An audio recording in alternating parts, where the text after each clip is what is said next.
Recording.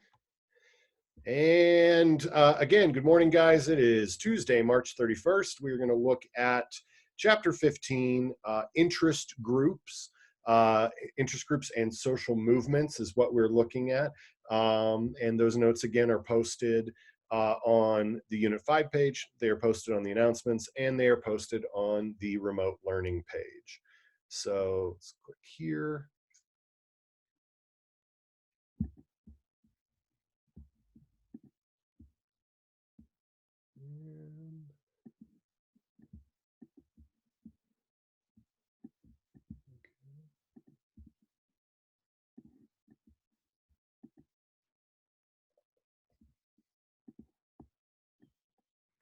Hey, it's up.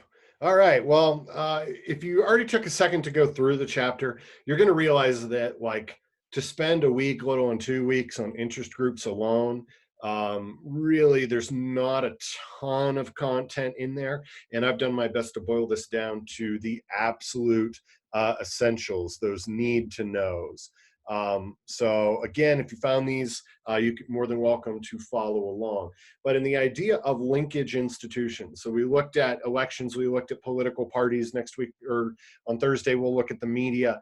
Interest groups are those institutions, that linkage institution that links our branches of government, those formal institutions. These are your informal groups that can be a little bit more fluid. So the first section talks about collective action, and our interest groups. What factors make some more successful than others in reaching their objectives? So again, the textbook definition of an interest group are these voluntary associations of people who come together with the goal of getting their policies enacted. So they're not getting good. They're not getting together for the good of the order or their own goodwill. They want to get things taken care of. They want to get something in government happening. So the way that they do that is by forming a group by their own interest, hence the term interest group.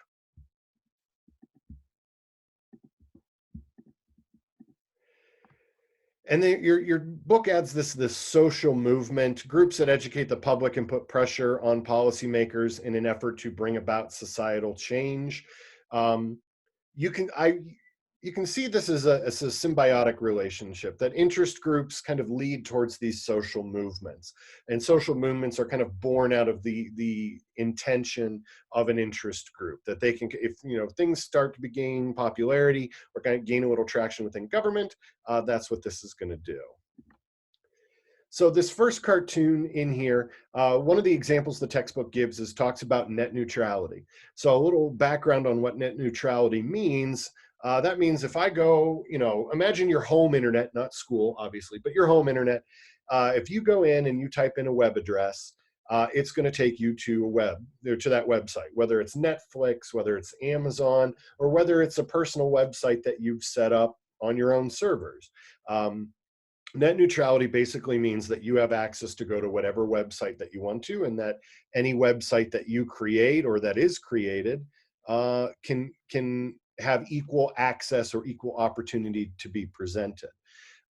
That's a little different than search results and Google. That's a little bit different. But net neutrality pretty much means that your internet service provider, the link between you and the internet, the way that you get on there, that on ramp to the information superhighway is equal, and there's not barriers.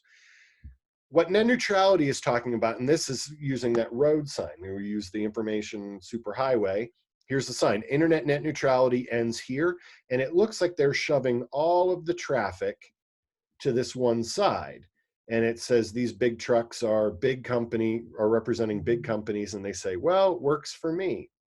The idea behind ending net neutrality is the fact that it's almost like a cell phone service or a tiered program where, if you want to get on Facebook or Instagram or Snapchat or Netflix, then you've got to pay for this access. And if you want to get onto other things, so basically treating websites differently based on the information that they're sharing.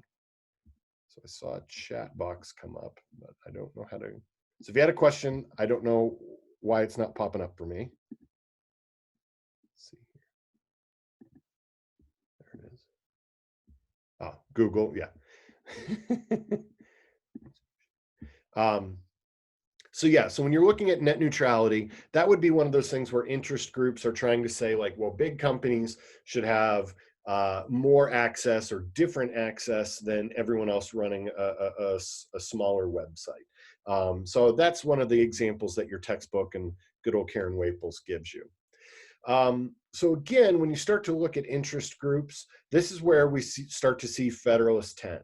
And regardless of what information comes out this week from College Board about FRQs, I don't think just because interest groups are in Unit 5 that wouldn't be something that you could use, because again, we're seeing this citing back to Federalist 10 and the creation of factions. Your right to form a group, your right to form an interest group may be seen as a faction, that you're creating a group of your own particular interests. And that's where Federalist 10, that's what Federalist 10 was speaking to. However, those different theories, you could say that interest groups are competing over conflicting policies, that maybe one particular interest group is not going to be so powerful as to drown out other viewpoints, other interest groups. So this ties us back to the beginning of the year when we started to look at those three theories of government. And theories of interest groups formation under the elite theory, they would say wealthy elites, that the wealthy, those Amazons, Googles, the wealthy elites have a disproportionate amount of economic and political power. So the interest groups that might be working with people that are exceptionally wealthy, that they may have an unusual or disproportionate amount of influence. That pluralist theory is saying power is distributed among competing groups. That sure, if you might have you might have an interest group like the NRA or Mothers Against Drunk Driving, or just numerous examples, that there's another, there are other interest groups that kind of balance them out. So if you have the NRA that's speaking out for advancement of gun ownership and gun rights, then you're going to have, Coloradans for Sensible Gun Policy. You're going to have other groups that will try to work and kind of balance out those thoughts and those opinions. And then participatory democracy, that citizens are impacting policy making through their involvement in society, and they influence policies by where they spend their time. So this graph came up in your textbook about where do Americans participate, and these are the types of volunteer organizations that we see. So you see over a quarter of all Americans that volunteer are spending their time volunteering for education groups. You can see 34% of the people surveyed are working in a religious capacity. They're volunteering for religious groups, religious organizations. You can see things like health, social services, your Meals on Wheels, your other things. But where do Americans participate? That goes to that participatory democracy and participatory theory. We'll go back to that. That you're impacting policymaking through where you spend your time, and you can see that education, religion, social service. Here's a cartoon. I'm hesitant to spend more time because it's not necessarily directed at a particular idea. This is about labor unions and right to work rules within states. So that would be something to kind of go back, but I think it's one of those things where you start to look at the role of labor unions as an interest group. So before I go on into section 2, any thoughts on collective action of interest groups as tied to factions, the theories of democracy and how those relate? Okay. We can go into the tactics of interest groups. So how do they get their goals accomplished? This is the meat of it right here. Like, we know what an interest group is. Okay, so how do they get what they want done in government? So There are 4 types of interest groups as identified in your textbook. Had we been preparing for more of Unit 5 stuff, there's some, different types. Would make you dig really deep into them. But because we are not necessarily looking to expand that, I'll give you 4 examples on the next slide. But the first is an economic interest group, and they're concerned with financial interest of their members. So it's again going to be a financial or economic policy-based interest group. The second one I have listed there is a public interest group. So they're acting on a collective interest of a broad group of people. A single issue group is one specific area of policy. Usually it's around a moral issue. And then you see government interest groups, government organizations acting on behalf of local, state, or foreign governments. So the economic group that I gave you an example right here is the AFL-CIO, the American Federation of Labor and the Congress of Industrial Organizations. That's the largest labor union in the United States. So that is going to be an economic interest group, and the fact that they are concerned about the financial interest of their members, predominantly people that work in organized labor or General Motors. Those are going to be your big groups that are participating there in the American Federation of Labor. They're the largest group. The second one that we said was a public that act on behalf of collective interest of a broad group of people. That's going to be the Environmental Defense Fund was an example that I gave, that they're basically looking at environmental policy as it relates to the health of the United States, but planet pollution, things like that. The single issue group that I gave, the best example of just any interest group, let alone a single issue group, is your National Rifle Association. National Rifle Association is focused on they're the gun lobby. They have the biggest pockets. They have a lot of money to spend. They rank every elected official at the state and federal level. They give them a letter grade. The higher the letter grade, the more favorable they are to gun policies and loosening restrictions on gun ownership and guns in the United States. But they are a perfect example of a single issue group. And then a government one. These ones are kind of fringe, not fringe, but I'm never going to ask you about it. This is the National Governors Association. There's the National Association of Mayors. So right now, especially with the coronavirus and COVID-19, the National Governors Association, those governors, those head of the executive branches at the state level, are getting together to kind of talk about strategies and planning. So that would be an example of those different groups. So like I said before, if we were going deeper, I'd have you digging in and giving me examples of these. But for right now, you can see I gave you 4 examples.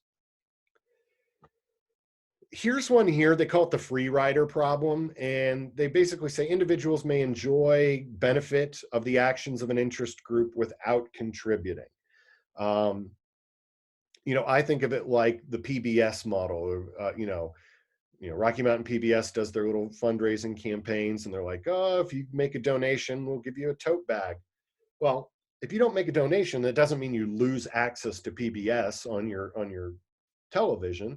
It's there for everybody. The same with radio stations or like public radio. So National Public Radio, CPR or NPR, Colorado Public Radio, these publicly funded radio stations, if they do their fundraising campaigns, if you don't donate, you still can get to listen to them. So Wikipedia.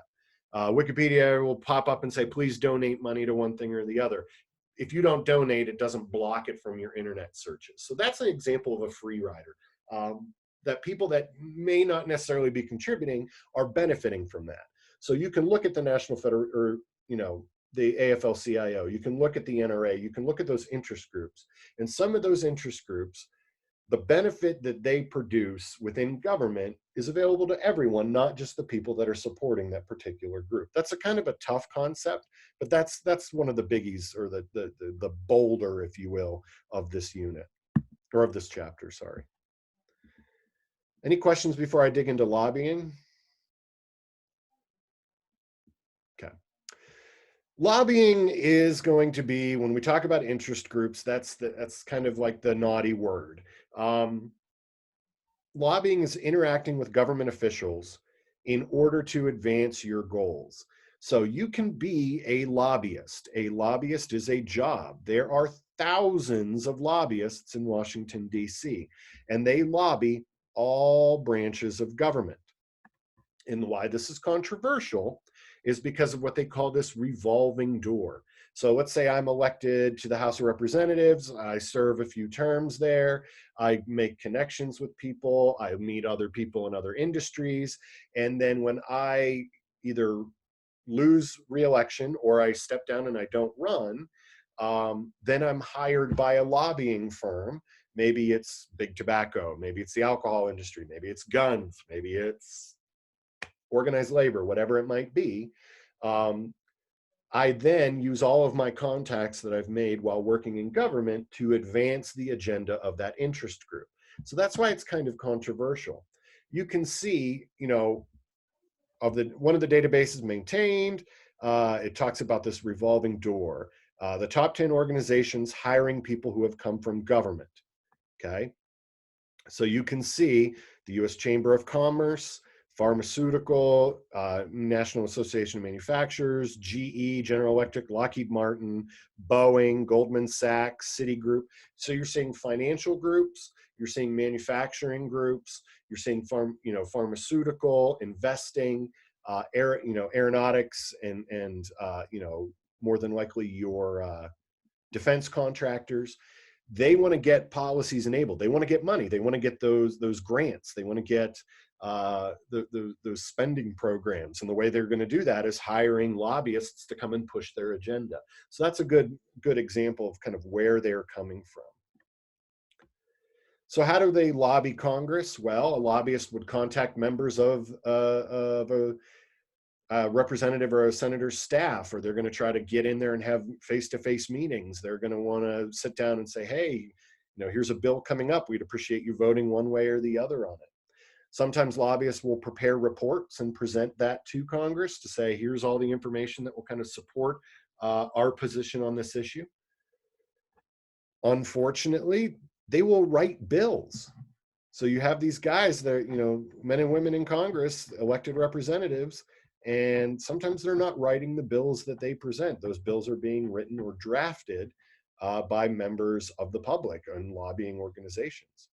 And again, they can use, no one can be an expert in everything. So they're going to turn to their experts. And sometimes those are going to be lobbyists to say, hey, what should I know about this particular topic?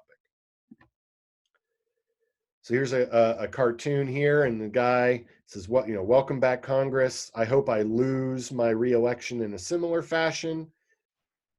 You're starting to see that these guys that lose election in Congress are then hired by Wall Street banks, your Goldman Sachs. They're hired by different organizations to then become lobbyists, because you can earn a lot more money working in the private industry than you can ever in public service. It's hard to turn down millions of dollars, especially if you are a particular popular or well-connected member of Congress. When you retire, or as this guy says, lose re-election, there's a lot more money to be made in the private sector. How do they lobby the courts? This should be the easiest one for everybody, because we've already done this. They can file lawsuits. Okay, so the NAACP and Brown v. Board, they filed that lawsuit against Topeka, Kansas Board of Education. They can write those amicus curiae briefs. Remember, the friend of the court. They will write and submit those briefs to the Supreme Court and say, hey, here's all the information you should know about this. And they can also influence judicial appointments. They can go to members of the Senate that are voting to confirm or not, and can try to sway their vote that way. So lobbyists can lobby the courts. They can lobby Congress.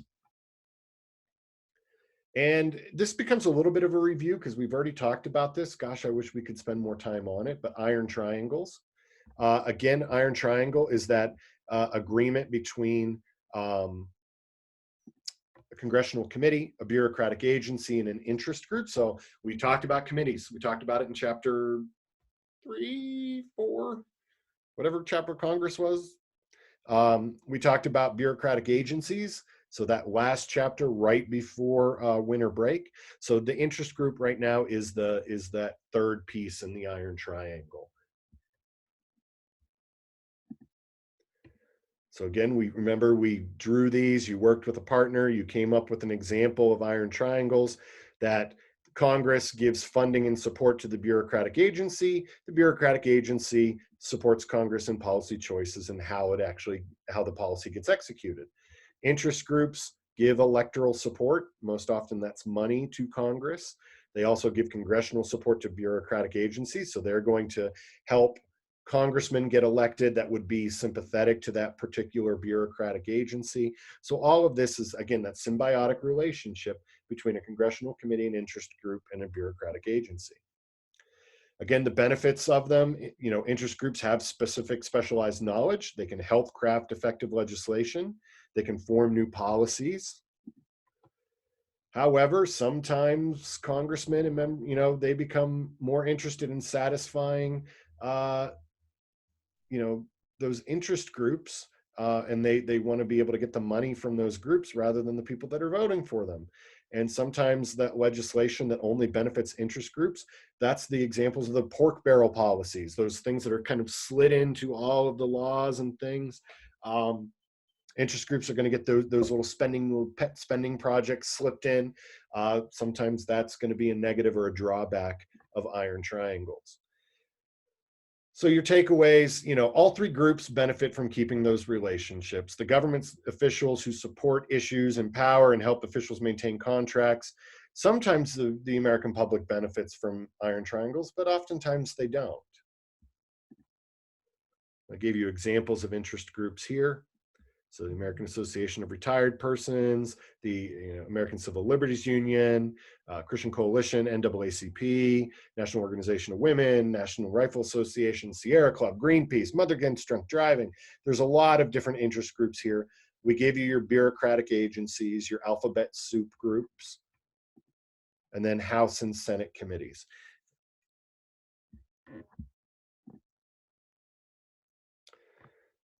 So how do interest groups, what do they do with all of this money? Sometimes they'll form a political action committee.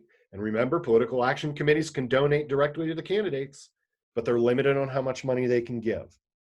So what do you think you're going to do? If you're an influential interest group, maybe you're going to go and form a super PAC. Okay. You can run your own ads, independent of the campaign, independent of the candidate, and then there becomes unlimited spending. So remember, political action committees have limited amounts because you can donate directly to a campaign or a candidate, or I'm going to form my own super PAC where then I can spend as much money as I want.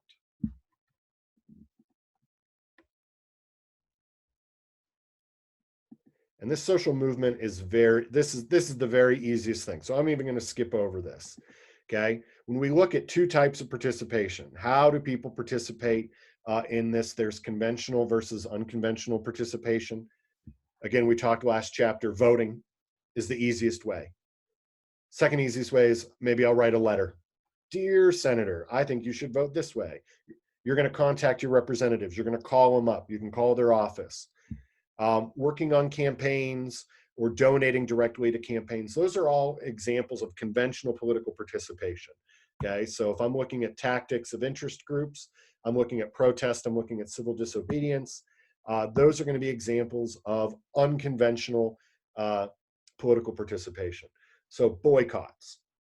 Oftentimes companies will support a group or an organization or something, and they become unpopular, and people say, well, we're going to boycott them, or we're not going to spend money at that store.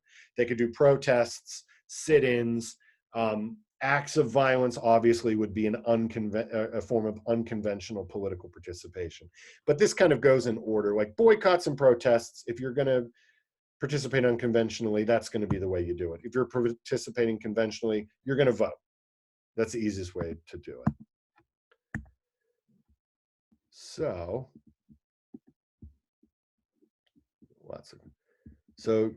let me go back to questions. That I have in the chat. Chapter 15 questions are due tonight. They are due when you get them done. I just put them on the calendar for today to kind of spread that out. From Rachel, are the theories based on opinion or is there a right answer? No, the theories are basically the viewpoint that you want to take.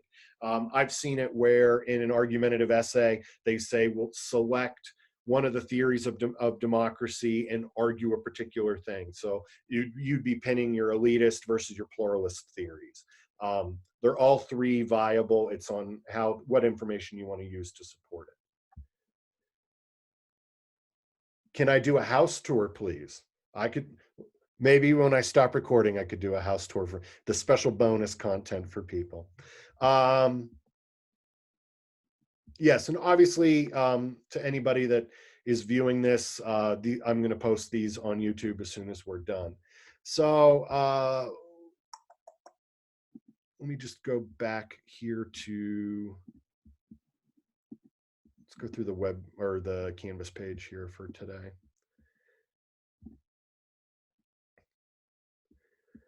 So when I was scheduling out this week, guys, and I know we had talked at the end of last week, rolling 2 chapters together seems like quite a bit.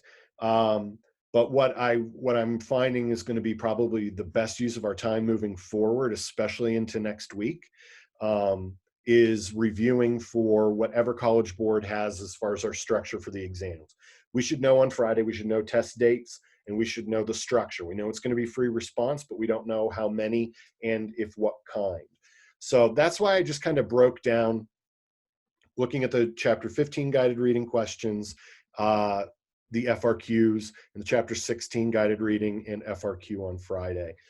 Chapter 15 is really, really short. Kind of go through those guided reading questions. If you get through them today, great. Tomorrow, great. Friday, great. Next Monday, totally fine. Take your time getting through those. Please don't rush. Please don't feel that that's a firm deadline. I would say if you want to try writing that FRQ1 before tomorrow afternoon, that would probably be the best use of your time. You've tried it, you've pulled from your own brain. Now let's sit and have a discussion about that. But that's where I've kind of put all of these things here. And then I've scheduled out those Zoom notes. Like I said, it's a lot for 1 week, but I feel more comfortable stacking this week where we have some flexibility before whatever the district or rules out as far as what assignments and grading and things will look like moving forward.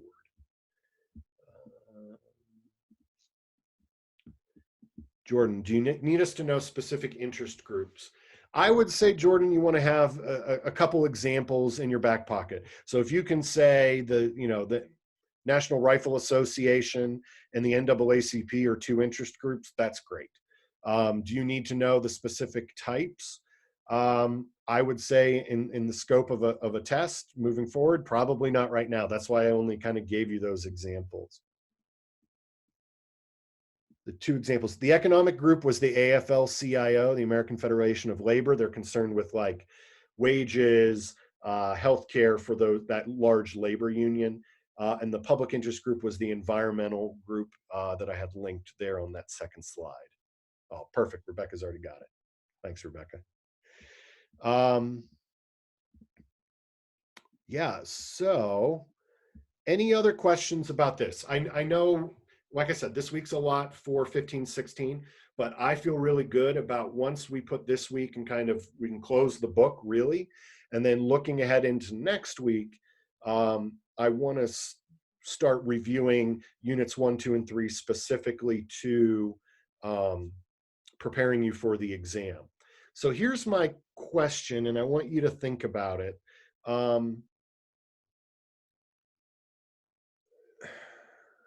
Best way to phrase this. There's been some conversation about like folks going, I have 3 different Zoom conferences with teachers at certain times. Would you feel that smaller groups broken down by period, do you think you would feel more comfortable asking questions in a smaller environment, or are you okay with some of this stuff being recorded and posted later? I should probably send out like a poll or something and collect information from you anonymously, or at least where you haven't. Morgan, I'm at home, I don't care. That's kind of, I want to make a balance here. I don't want to add more things where you feel you have to do it.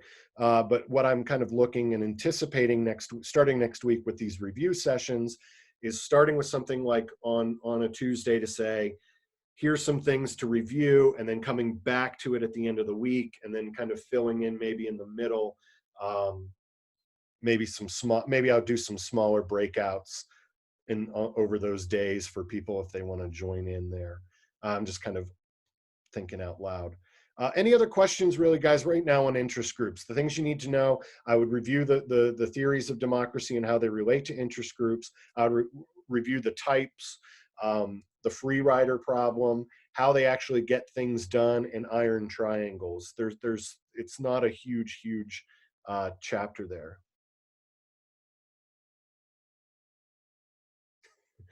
Whatever's taking you away from having to do chores around the house. Oh man. All right. Well, I'll tell you what. I'd love to take you on a tour, but I'm looking out here. My wife's on a meeting right now herself, so I'm going to pause recording.